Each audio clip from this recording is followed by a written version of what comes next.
Haleluya, puji nama Tuhan, salam sejahtera buat kita semua. Mari terus merenungkan firman Tuhan menggunakan 365 hari yang mengubahkan, agar kehidupan kita hari demi hari semakin diberkati, semakin diperlengkapi oleh firman Tuhan yang kita dengar, yang kita renungkan, dan yang kita pelajari bersama-sama. Rise up, bangkit, bergerak, berdampak. Puji nama Tuhan, mari saya mengajak untuk kita semua kembali belajar dan merenungkan kebenaran firman Tuhan di dalam pembacaan kita pada hari ini di dalam kitab Ayub pasal 32. Saya akan membacakannya ayat 1 sampai 5 dan 20 sampai 22, dan Bapak Ibu Saudara dapat memperhatikannya. Ayat 1, maka ketiga orang itu menghentikan sanggahan mereka terhadap Ayub karena ia menganggap dirinya benar. Lalu marahlah Elihu bin Barakhel, orang Bus dari kaum Ram. Ia marah terhadap Ayub karena ia menganggap dirinya lebih benar daripada Allah. Dan ia juga marah terhadap ketiga orang sahabat itu karena mereka mempersalahkan Ayub. Meskipun tidak dapat memberikan sanggahan, Elihu menangguhkan bicaranya dengan Ayub karena mereka lebih tua daripada dia. Tetapi setelah dilihatnya bahwa mulut ketiga orang itu tidak lagi memberi sanggahan, maka marahlah ia. Lalu kemudian ayat 20 sampai 22, aku harus berbicara supaya merasa lega, aku harus membuka mulutku dan memberikan sanggahan. Aku tidak akan memihak kepada siapapun dan tidak akan menyanjung-nyanjung siapapun, karena aku tidak tahu menyanjung-nyanjung. Jika demikian, maka segera pembuatku akan mencabut nyawaku. Puji nama Tuhan, kita dapat memperhatikan firman Tuhan. Kalau kita membaca secara singkat, ini adalah tanggapan atau kata-kata dari Elihu. Nah, oleh sebab itu, tema renungan yang akan kita pelajari bersama-sama pada saat ini adalah tanggapan yang tepat. Nah, sebelum kita masuk kepada pembahasan, tentunya kita akan bersama-sama merenungkan firman Tuhan menggunakan OIA. Ada observasi, interpretasi, dan aplikasi.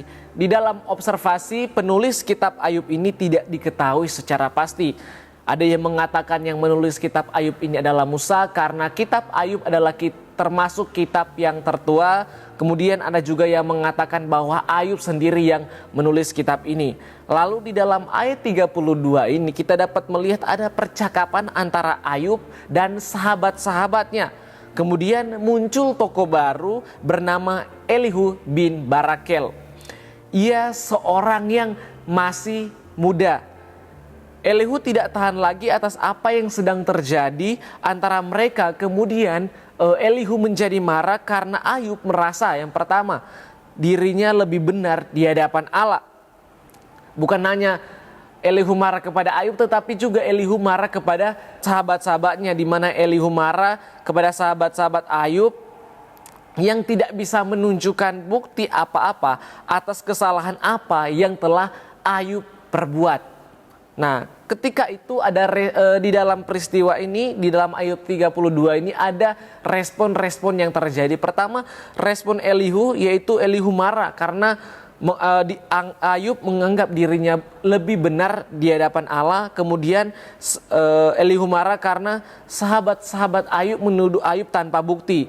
Kemudian juga respon yang kedua, yaitu Elihu menyampaikan pendapatnya atas apa yang terjadi, dan Elihu tidak memihak kepada siapapun. Ya, kita telah membaca ayat 21 sampai 22 di mana dikatakan, aku tidak akan memihak kepada siapapun dan tidak akan menyanjung-nyanjung siapapun, karena aku tidak tahu menyanjung-nyanjung. Jika demikian, maka segera pembuatku akan mencabut nyawaku.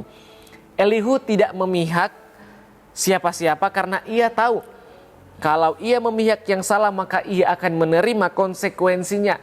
Melainkan yang Elihu lakukan, ia mengemukakan pendapatnya terhadap Ayub dan juga sahabat-sahabat Ayub, yang dimana ia menjadi marah. Nah, di dalam interpretasi apa yang dapat kita pelajari Bapak Ibu Saudara? Umumnya manusia ketika ada peristiwa atau sebuah masalah yang sedang terjadi, maka ia akan memberikan opini atau pendapatnya dari sudut pandangnya tersebut. Pasti kita mengetahui bersama-sama bahwa sudut pandang semua orang itu tentunya berbeda-beda. Dan kita tidak boleh hanya menilai atau memihak dari satu sudut pandang saja. Kita harus belajar untuk memihak dengan tepat ketika kita berada di posisi atau di situasi tersebut. Itulah juga yang telah sementara kita pelajari bersama-sama. Ketika kita berada di posisi tengah-tengah antara orang yang satu, kita orang kedua dan orang yang ketiga, dan orang yang pertama dan ketiga sedang mungkin beradu argumen, kita harus menjadi orang yang menengahi setiap apa yang mereka tanggapi bersama-sama. Dan kita tidak boleh memihak kepada yang salah tentunya. Kita memihak kepada yang benar dan tidak juga menyalahkan yang salah, tetapi kita menegur dan menyampaikan mana yang benar, dan itulah yang harus direnungkan secara bersama-sama. Lalu di dalam Ayub 32 ini apa yang dapat kita renungkan dan kita pelajari bersama-sama? Yang pertama yaitu menggunakan kesempatan untuk mengemukakan pendapat. Ayub 32 ayat 20 berkata, di mana Elihu berkata, aku harus berbicara supaya merasa lega. Aku harus membuka mulutku dan memberi sanggahan. Ia harus berbicara supaya ia merasa lega. Kalau ia menahan apa yang menjadi pendapatnya, tentunya ia yang akan menderita. Ia akan memikirkan terus-menerus, dia akan merasa bersalah karena tidak memberikan tanggapan. Dan kita belajar setiap kesempatan yang diberikan kepada kita untuk mengemukakan pendapat, tidak masalah. Yang mungkin itu salah dan akan ada orang lain yang memberikan, oh ini yang benar dan ini yang salah. Dan kita tentunya harus belajar, karena yang benar sudah tentu yang terbaik bagi kita. Itulah yang harus kita ambil dan renungkan. Kemudian ayat 6 berkata, lalu berbicara Elihu bin Barakel orang Bus itu, aku masih muda dan kamu sudah berumur tinggi. Oleh sebab itu aku malu dan takut mengemukakan pendapatku kepadamu. Walaupun Elihu masih muda, tetapi ia berkata sebenarnya ia takut untuk mengemukakan pendapatnya, karena orang-orang di situ adalah orang-orang yang lebih tua daripadanya. Tetapi kita belajar, tidak apa-apa mengemukakan pendapat selagi itu benar. Kalau mungkin salah, kita belajar untuk tidak mengulangi kesalahan yang sama. Kita ketika berada dalam suatu posisi antara ada yang benar dan juga pasti ada yang salah, kemudian ada kesempatan untuk mengemukakan pendapat pribadi, maka tidak ada salahnya untuk memberikan tanggapan. Kita sebagai orang-orang percaya, anak-anak Tuhan yang terus belajar firman Tuhan, saya percaya bahwa kita akan memberikan tanggapan sesuai dengan kebenaran firman Tuhan. Dan tentunya secara lemah lembut, tidak secara kasar dalam menyampaikannya. Lalu yang kedua yang dapat kita pelajari adalah bersikap fair. Bersikap fair berarti bertindak adil, tidak memihak dan tidak berat sebelah.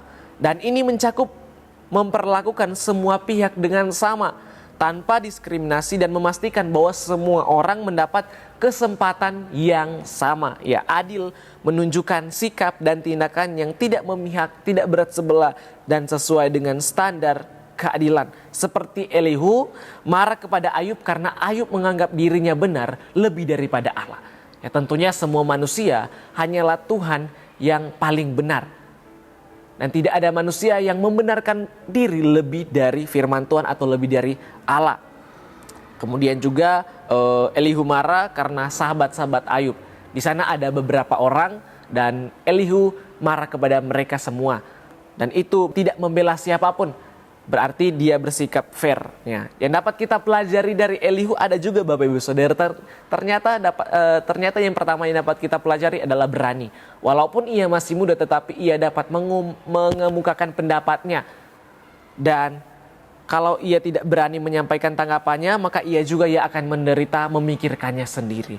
Lalu yang kemudian yang dapat kita pelajari dari Elihu yang kedua adalah marah kepada yang salah dan tidak pilih-pilih. Kedua individu ini tentunya Ayub dan sahabat-sahabatnya sedang beradu argumen dan mereka berdua salah. Kemudian Elihu marah kepada kedua-duanya, tidak pilih-pilih. Lalu yang ketiga yang dapat kita pelajari dari Elihu yaitu tidak langsung menghakimi. Ini yang penting Bapak Ibu Saudara. Hal pertama yang Elihu katakan adalah bahwa ia sudah pertama melihat penderitaan Ayub. Dan kemudian yang kedua, ia telah mendengarkan pembelaan Ayub sebagai orang yang suci dan bersih. Namun ia menegur sikap Ayub yang secara langsung berbantah dengan Allah dan menuduh Allah tidak menjawab ketidakpahaman atas penderitaannya. Ya, seperti kita tahu bersama-sama bahwa Ayub tidak mengerti kenapa dia harus menderita. Tetapi sikap Ayub sudah berlebihan sehingga Elihu menegur Ayub. Nah, kita dapat melihat tidak langsung menghakimi, tetapi dia terlebih dahulu mendengarkan, kemudian ia melihat apa yang terjadi kepada Ayub, baru dia memberikan pendapatnya. Nah, Bapak Ibu Saudara, menjadi aplikasi bagi kita, marilah kita menjadi orang-orang yang bijak dalam memberikan tanggapan terhadap orang lain atau kepada orang lain. Dan juga kita kalau menerima tanggapan dari orang lain, kita juga harus menerima dan mengoreksi. Kalau kita ya salah, ya harus kita koreksi. Kalau kita memang tidak salah, berarti kita harus diam. Dan kita harus belajar untuk lebih rendah hati lagi. Dan biarlah kita menjadi orang-orang yang bijak dalam memberikan tanggapan dan menerima tanggapan. Tidak langsung marah, tidak langsung meresponi dengan sikap yang agresif atau sikap yang sangat-sangat emosi. Tetapi kita harus sabar dan harus menerima tanggapan dari orang lain. Begitu juga kalau kita memberikan tanggapan. Jangan hanya melihat dari satu sisi saja. Jangan hanya melihat dari satu sudut pandang saja. Tetapi kita harus melihat dari sudut pandang yang lain. Dan kita akan dapat mempelajari banyak hal dalam peristiwa tersebut. Amin. Puji nama Tuhan. Kiranya firman Tuhan ini dapat menjadi berkat, kekuatan dan bekal bagi kehidupan kita. Terima kasih telah mengikuti renungan 79 yang mengubahkan. Bapak Ibu Saudara yang ingin di pokok-pokok tertentu atau ingin menceritakan kesaksian mujizat kesembuhan, pemulihan masalah keluarga dan lain-lain, dapat disalurkan melalui chat WhatsApp di nomor 081327420088. Tuhan Yesus memberkati kita semua. Mari kita satu dalam doa, kita berdoa. Bapa yang baik, kami sangat mengucap syukur atas kebaikan dan anugerah-Mu dalam kehidupan kami. Kami pada kesempatan ini boleh kembali belajar bersama-sama kebenaran firman Tuhan. Tuhan, berikan terus kepada kami hikmat, kebijaksanaan Tuhan ketika kami memberikan tanggapan terhadap apapun yang ada di depan kami, dan biarlah kami dapat menanggapinya dengan benar, dengan baik, yang sama dengan kebenaran. Ketika juga orang memberikan tanggapan kami, ajari kami untuk kami menerima, agar supaya menjadi orang yang terus diperbarui oleh firman-Mu. Terima kasih Bapa, memberkati keluarga GPD Elsaya Magelang dimanapun mereka pergi dan berada. Kiranya Tuhan yang selalu menyertai kehidupan mereka. Di dalam Engkau ya Allah, keluarga GPD Elsaya Magelang juga turut dibangun menjadi tempat kediaman-Mu ya Allah, di dalam roh. Terima kasih Bapa, kami telah berdoa dan mengucap syukur. Segala pujian, hormat dan kemuliaan hanya bagi nama-Mu saja. Dalam nama Tuhan Yesus, haleluya. Amin.